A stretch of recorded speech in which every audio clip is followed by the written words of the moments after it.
استاد دکتر محمد حسین پاپولی یزدی همت نموده با ذهنی تیزبین بخشی از خاطرات خود را که در برگیرنده گوشه‌ای از اوضاع اجتماعی شهر یزد در دهه‌های 1330 به بعد است، در 4 جلد با عنوان خاطرات شازده حمام به رشته تحریر درآورده است. من مهتاب هستم و در قصه کوتاه امروز از خاطرات دکتر پاپولی یزدی در کتاب شاهزاده حمام قصه ای رو براتون تعریف میکنم.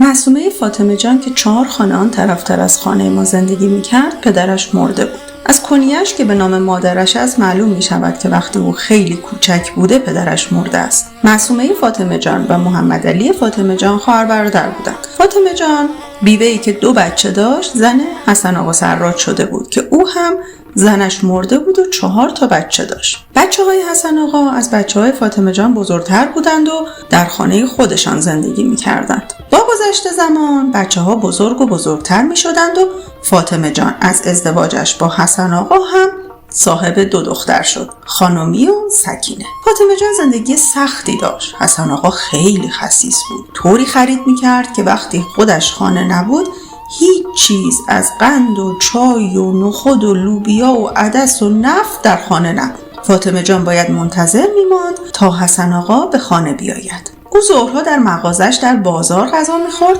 و به منزل نمی‌آمد. فاطمه جان خودش شربافی می‌کرد و خرج بچه‌های خودش را میداد و این بچه‌ها با نان مادرشان بزرگ می‌شدند و نه با نان شوهر مادرشان. کم کم معصومه بزرگ شد. برای خودش خانمی شده بود، 17-18 ساله، شاید هم بیشتر. زشت نبود ولی در صورتش کمی اثر آبله داشت. مدرسه نرفته بود ولی قرآن و شعر بلد بود. کم کم زنهای همسایه که از سر شب تا پاسی از شب سر کوچه می نشستند و گاه پرشهای اصغر را از بام خودشان به بام زن پدرش می دیدند، حرفهایی درباره اصغر و معصومه می زدند. البته حرفای بدی نمی زدند. می گفتند بهتر از این 2 تا با هم ازدواج کنند. اصغر 22 سالی داشت و معصومه 18 سال. اصغر جوان قد بلند نسبتاً زیبایی بود که فوتبالیست محله بود و بچه‌های همسن و سال من عاشق شوت‌های سنگین اون بودند. تقریباً همه فامیل با این ازدواج مخالف بودند. فاطمه جان مخالف بود. حسن آقا مخالف بود. دایی‌های معصومه مخالف بودند. خواهر و برادرهای اصغر مخالف بودند. در این گیرودار مردی به خواستگاری معصومه آمد. همه با ازدواج معصومه با این خواستگار موافق بودند جز خود معصومه. او خیلی محکم گفته بود که من زن این مرد نمیشم. قیافه یا مرد رو که حسین آقا نام داشت فراموش نمی کنم. آدم درشت هیکل و نسبتاً زیبایی بود.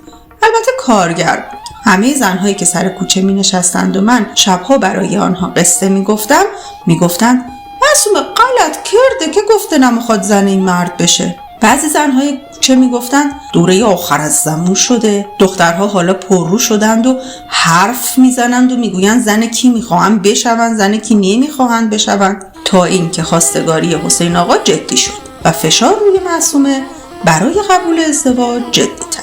هرچه معصومه گفته بود من زن این مرد نمیشوم، فوش، نفرین و کتک اطرافیان افزایش یافته بود. بالاخره حسن آقا، فاطمه جان و یکی از دایی‌های معصومه بساط ازدواج زوری را فراهم کردند. زنهای محله میگفتن معصومه میخواد زن اصغر بشه، ولی بیشتر زنهای همسایه میگفتن که معصومه غلط کرده، دختر باز تابه بزرگتر باشه. هرچه اونا گفتن باز بگه چشم، مگه مادرش و حسن آقا بعد اونا میخوان. البته گاهی که من سر کوچه برای زنها قصه امیر ارسلان میگفتم، بعضی زنهای جوانتر میگفتم که تو فرخ لقا مخواد زن امیر ارسلان شه و روی حرفش هم واسیده، پس معصوم هم مخواد زن اصغر شه. و بحث و جدل و بگو مگو سر عروسی معصومه بین زنهای همسایه در میگرفت. در اون سالها اون هم در یزد و در خانواده های فقیر دخترها اصلا محلی از اعراب نبودند که بگویند زن کی میشوند زن کی نمیشوند. اگر دخترها چنین حرفایی زده بودند تقریبا همه زنهای بیوه‌ای که من میشناختم بیوه نمیشدند. همه زنهای کوچه پس کوچه های ما زن مردهایی شده بودند که 20-30 سال از خودشان بزرگتر بودند. البته حسین آقا خواستگار معصومه 25 سال بیشتر نداشت و مسن نبود، ولی معصومه میگفت من او را دوست ندارم و نمیخواهم زنش بشوم. قرار شده بود که زنهای همسایه معصومه را نصیحت کنند تا به این ازدواج تن دهد. زنها معصومه را نصیحت میکردند که دختر جان دوست ندارم یعنی چه؟ ما کدوممون شوهرمون رو دوست داشته؟ هیچ کدوم. زندگی دیگه اول زن مردی میشی بعد کم کم دوستش میداری. معصومه میگفت من مثل شما نیستم، نمیخوام یک سرمون بذارم رو بالش مردی که دوستش نمیدارم و مثل شما سر شب بیام تو کوچه و از دست شوهرم گریه کنم. زنها به معصومه میگفتن تو اصغر را دوست داری ولی همه تیر و طایفتون با این ازدواج مخالفن، چون اصلا با ازدواج مادر تو با پدر اصغرم مخالف بودن. ولی معصومه بدون آنکه بگوید اصغر را دوست دارد میگفت حسین آقا را دوست ندارد. بالاخره بساط عروسی را چیدند، عاقد آوردند و معصومه را به زور پای سفره عقد نشاندند. او را با زنجیر خرزنی کتک زده بودند تا پای سفره عقد بنشیند. زنها میگفتند این معصومه که ما مشناسیم سر سفره عقد بله نمیگه. دایش گفته بود تا حالا که چند تا تک گوشتش تنه این زنجیر من چسبیده، اگه سر سفره عقدم بله نگه با همین زنجیر خرزنی تیک پارش میکنم. سر بساط عقد یکی از زنهای قوم و خویش را پهلوی معصومه نشاندند که اگر عروس بله نگفت او به جای معصومه بله بگوید. همینطور هم شد. عاقد خطبه را که خواند زنها شلولولو کشیدند و از داخل سر و صدای بله‌ای آمد که همه میدانستند صدای معصومه نیست. شاید هم با عاقد تبانی کرده بودند. به نظرم حتی عاقد هم میدانست یا فهمید که صدای عروس نیست، ولی او کار خودش را کرد. صیغه عقد را جاری کرد. بعد از عقد هم عروس روی حرف خودش ایستاد که من این شوهر را نمیخواهم و یکی از دایی‌هایش او را محکم کتک زد. عروس کتک خورده خود را به کر و لالی و خلبعضی زد. همان شب عقد کنان عروس را داخل حجله کردند. بعد از عقد معصومه و حسین آقا در حجله بودند و زنها پشت در حجله منتظر. اما معصومه کر و لال شده بود و مثل شیر ماده می قرید و با چنگ و دندان داماد را خونی مالی کرد، به طوری که داماد نگونبخت با آن هیکل گنده و شورت نندوز تا کاسه زانو و زیرپوش رکابی و صورت و گردن خونی از حجله به بیرون پرید. قوم و خویش‌های عروس متعجب از این داماد بی‌عرضه که با این حالت به وسط حیاط میان زنها دویده و میترسد به داخل اتاق برگردد که لااقل کت و شلوارش را بردارد. چند تا زن داخل حجله شدند، اما معصومه با چنگ و دندان به آنها حمله کرد و بساط عروسی به هم خورد. از معصومه خواستند که کت شلوار داماد را بدهد. او کت داماد را به وسط حیاط پرت کرد، خشتک شلوار داماد را هم از هم درید، به طوری که دو پاچه شلوار از هم جدا شد و آنها را به وسط حیاط پرت کرد. بالاخره یه شلوار برای داماد نگونبخت آوردند و او را راهی خانه‌اش کردند. معصومه پاک کرولال شد. هرچه به او میگفتند مثل اینکه نمیشنید و یک کلمه هم حرف نمیزد. زنهای مختلف با او حرف زدند، نصیحت کردند، فایده نکرد. دایش که از دست معصومه عصبانی بود روزی او را محکم زد و نتیجه آن این که دستهای معصومه هم فلج شد. داماد به خانه عروس رفت آمد میکرد، برای عروس کادو میخرید، ولی عروس روال کار خود را تغییر نمیداد. قرار شد معصومه را به دکتر ببرند. دکتر هم نتوانست بفهمد که معصومه کرولال شده یا خود را به مریضی زده است. نزدیک به 1 سال میشد که معصومه کرولال و مات بود. مادرش قصه میخورد. داماد از تلاشش دلسرد میشد و زنهای محله هر کدام حرفی میزدند. اوایل همه میگفتند چی دختر چی سیفیدیه، روی حرف بزرگتر و حرف میزنه. کم کم چند تا از زنهای محله تفسیر میکردند که این دختره کارش را با اصغر آقا کرده و حالا برای اینکه رسوا نشود نمیخواهد با شوهرش زندگی کند. شبها که زنها سر کوچه می نشستند و میخواستند وقت بگذرانند، بازار تعبیر و تفسیر و غیبت و تهمت رونق داشت. زنهای سر کوچه معصومه را از اصغر آقا حامله می کردند، بچهش را هم سقط می کردند. بعضی به معصومه تهمت می زدند که اصغر از راه پشت بام به خانه آنها رفت آمد می کند و با او رابطه دارد. بعضیا پیشنهاد می‌کردند برای اینکه معلوم شود که معصومه گنگ است یا نه باید مواظب اصغر و معصومه بود و به اصطلاح مچشان را گرفت. زنهای سر کوچه هر شب 10 پیشنهاد خال زنکی دیگر برای حل مشکل معصومه می‌کردند. مسئله معصومه یک سریال جالب بی‌پایان بود که هر شب زنهای سر کوچه تکرارش می‌کردند. کم کم چند تا زن پیدا شدند که از معصومه دفاع کنند. اولین نفر که جرأت کرد از او دفاع کند سکینه بیبی بود. سکینه 38 سال از شوهرش کوچکتر بود. خودش 35 سال داشت و شوهر تریاکش 73 سال. حالا که وقت گذاشتی و تا اینجا با ما اومدی، لطفاً لایک و سابسکرایب هم فراموش نشه. سکینه 9 ساله را به ابوالقاسم 47 ساله داده بودند. او یک شب سر کوچه به زنها میتوپد که چرا یه بارم شده از معصومه بدبخت دفاع نمیکنه. اون نمیخواد زن حسین آقا بشه. اون که اولش هم گفت که نمیخواد زن حسین آقا بشه. چرا او را با زنجیر خرزنی زدن؟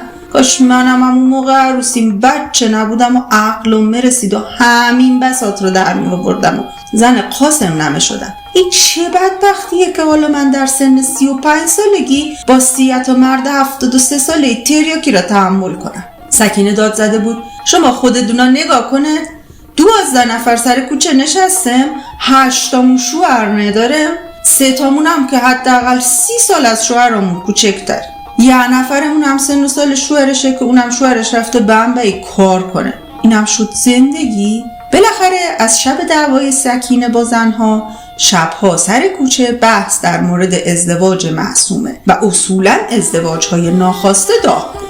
عده‌ای میگفتن دختر باید مطیع پدر و مادر و برادرهایش باشد و عده‌ای میگفتن نه این چه بساطی است که دختران 8-9 ساله را عروس میکنند و تازه وقتی عروس کردند میدهند به مردهای لندهور 40-50 ساله که جز به خود به هیچ چیز فکر نمیکنند. البته اسدالله که دختر 12 سالش را به سید خرمشاهی 77 ساله داده بود گفته بود دخترم را نذر سید کردم. او گفته بود دیدم هیچ کس بهتر از آقای خرمشاهی نیست، منم دخترم را به او دادم. آن دختر در 18 سالگی با یه بچه بیوه شد. او هم طرف معصومه را گرفت که دست از این جنایت بردارد. صغرا روزی با پدرش سر و صدا کرد که این چیه کاری بود که با من 12 ساله کردی؟ منو نذر سید 77 ساله کردی؟ باز خود پدر سوختت زن سید می شدی. او شجاعانه از معصومه طرفداری می کرد. حدود 18 ماه بود که معصومه گنگ بود. با کسی حرف نمی زد. کار هم نمی کرد چون دستهایش فلج بود. مادرش باید به او غذا می داد. گوشه خانه می نشست و به لب بام زل می زد. مثل این بود که منتظر است از آسمان فرجی برسد. البته بعضی می گفتن منتظر است که اصغر از راه پشت بام برسد. معصومه توی کوچه هم نمی آمد. حمام هم نمی رفت. بالاخره چند تا زن پیدا شدند که بابا بیایید طلاقش رو بگیرید. اگه دیوانه هم نبود کم کم دیوانه می شود. سکینه و صغرا سر دسته زنها بودند که بحث طلاق را راه انداختند. بالاخره چند تا از زنها می روند پیش معصومه می گویند ما می دونم که تو نه کرستی نه لال دیوونه هم نیستی فلج هم نیستی میخوای زن اصغر بشی. اگه ما جمع شیم و طلاقتا بگیریم سالم میشی زن اصغر میشی. معصومه هیچ نگفته بود و فقط از گوشه های چشمش اشک جاری شده بود. بعضی از قوم و خویش های معصومه از جمله دایی که او را زده بود سر کوچه آمد و با زنها دعوا کرد که شما چرا در کار ما فضولی میکنید؟ این دختر اگه تا آخر عمرش هم همین بازی رو در آورد زن حسین آقاست. روزی سکینه و صغرا و چند تا زن دیگر در کوچه جلوی دایی معصومه را میگیرند و با او دعوا میکنند که این طورم نیست که تو هر غلطی بخوای بکنی. دختر را با زنجیر خرزنی بزنی، به زور سر سفره عقد بیشونی بدون اینکه اون بگه گفته باشه بله عقدش کنی، حالا هم به ما فحش بدی. اگه از حالا به بعد تو که دایی معصومه هستی تو کارش دخالت کنی ما تو کوچه تو را میزنیم. باید خانم سیمون دوبوار نویسنده کتاب جنس دوم می آمد و مبارزه زنهای بی سواد و فقیر محله ما را تفسیر می کرد. برعکس این گروه مدافع معصومه عده‌ای از زنها دوباره حسین آقا را تحریک کردند که تو بی‌عرضگی می کنی، برو و زنت را تصرف کن. حسین آقا شیر شده بود و به خانه معصومه آمد. اگه این ویدیو حال دلتو خوب کرد لطفاً سابسکرایب کن، لایک کن، زنگوله رو هم بزن و برام توی جمله بنویس از چه جور قصه های خوشت میاد. خانه رو برایش خالی کرده بودند و حسین آقا بعد از 22 ماه دوباره همان ماجرای شب اول عروسی را با شدت بیشتر تجربه کرد. این دفعه بدون زیرپوش و با یک ملحفه دور کمر و با تن زخم و زیل و صورت ناخون کشیده که از آن خون جاری بود و تکه گوشش که با دندان پاره شده بود توی کوچه دوید. بنده خدا با هر سر و وضعی بود راهی خانه خودش شد و از فردا قبول کرد که زنش را طلاق بدهد. البته با این ماجرا معلوم شد که معصومه فلج نیست، بلکه چنگهایش خیلی هم خوب کار میکنن. بعد از این ماجرا معصومه یک کتک مفصل از دست دایش خورده بود. زنهای طرفدارش که در حقیقت معترض به وضع زندگی خودشان بودند دایش را تهدید کردند که اگر یک بار دیگر این دختر را بزند خودمان میزنیمش. صغرا زن مرحوم سید خرمشاهی یک سیلی محکم خوابانده بود توی گوش دایی معصومه. جالب آن که زن خودش هم گفته بود تو زیادی تو کار دختر خواهرت فضولی میکنی. کار معصومه و امثال معصومه یک شاهکار بود.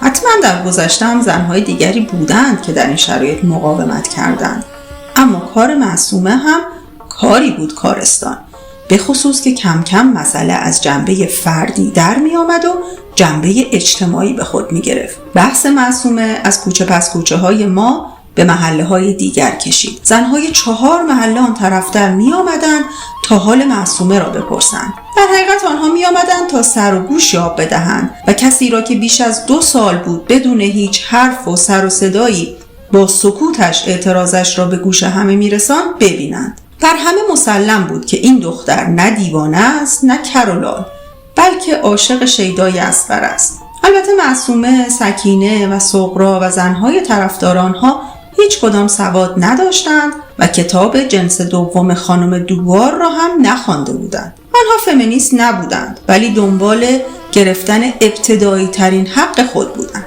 بالاخره بعد از 26 ماه صیغه طلاق جاری شد.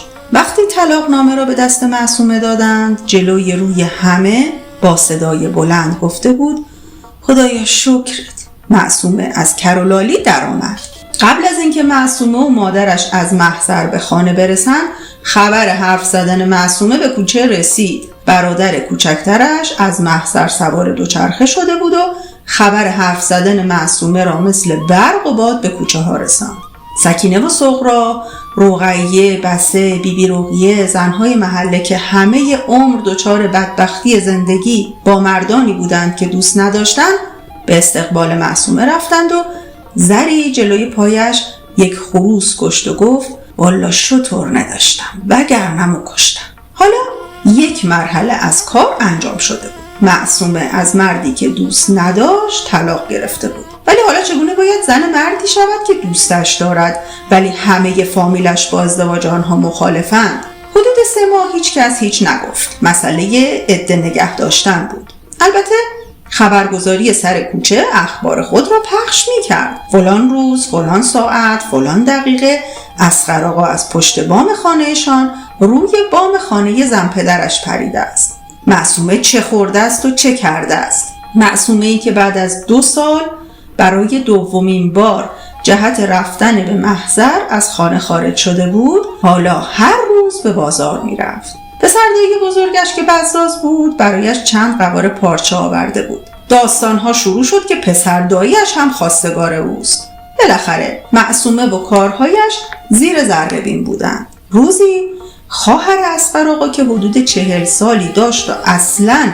با ازدواج پدرش با مادر معصومه مخالف بود به در خانه زن پدرش آمد و کوچه را روی سرش گذاشت که اگه این دختر زن برادر من بشه مکشمش، بهش سم بدم. با نزدیک شدن پایان عده 3 نفر خواستگار جدید پیدا شدند و سر و صدای فامیل در آمد که با ازدواج معصومه و اصغر آقا مخالفند. اما اصغر آقا که اصلا هرگز از معصومه خواستگاری نکرده بود به سکوت خود ادامه میداد. سوال این بود که اصلا اصغر خواهان معصومه هست یا نه؟ البته باید بگویم وقتی معصومه زن حسین آقا بود و خودش را به کر و لالی زده بود، خواهر اصغر آقا چند بار برای برادرش به خواستگاری دختران دیگر رفته بود و هر بار اصغر آقا مخالفت کرده بود. در تمام دورانی هم که معصومه زن حسین آقا بود هرگز دیده نشده بود که اصغر آقا از روی پشت بام یا از کوچه به خانه زن پدرش رفت آمد کرده باشد. بالاخره شورای زنهای سر کوچه به رهبری سکینه با اکثریت آرا تصمیم گرفتند که به هر طریقی شده در اولین فرصت بساط عروسی معصومه با اصغر آقا را برقرار کنند. زنها به دیدن حسن آقا پدر اصغر آقا و شوهر مادر معصومه رفتند و با هر زحمتی بود او را با این ازدواج راضی کردند. برادرهای اصغر آقا را هم راضی کردند، اما خواهر اصغر آقا راضی نمیشد. بالاخره 5 روز بعد از عده بساط عروسی چیده شد. همه همسایه ها دعوت شده و دعوت نشده آمده بودند.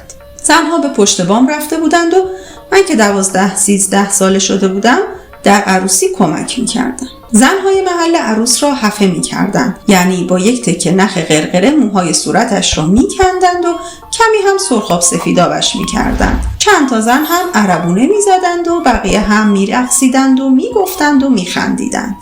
البته مجلس مردانه در یزد همیشه سوت و کور بود. مردهای یزدی هیچ هنری نداشتند، نه اهل رقص بودند و نه آواز. بالاخره معصومه با اصغر ازدواج کرد. خانومی خواهر معصومه 7-8 سالی داشت. از خانومی پرسیدند که امشب عروسی کیه؟ گفت داداش اصغر آقا با آبجی معصوم هم ازدواج میکنه. خواهر و برادر دخترک با هم ازدواج میکردن. او از طرف پدر خواهر اصغر آقا بود و از طرف مادر خواهر معصومه، یعنی هم خاله و هم عمه بچه اصغر آقا و معصومه میشد. شب عروسی وقتی اصغر آقا و معصومه به حجله رفتند، سکینه، زری و زنهای طرفدار معصومه پشت در حجله بودند. من رفته بودم پشت بام و تماشا میکردم. چیزی نگذشت که غریو شادی زنهای داخل حیاط به فلک رسید. در سال 83 43 سال است که معصومه و اصغر آقا به خوبی و خوشی با هم زندگی می کنند و چند تا بچه دارند و برای خودشان پدر بزرگ و مادر بزرگ شدند.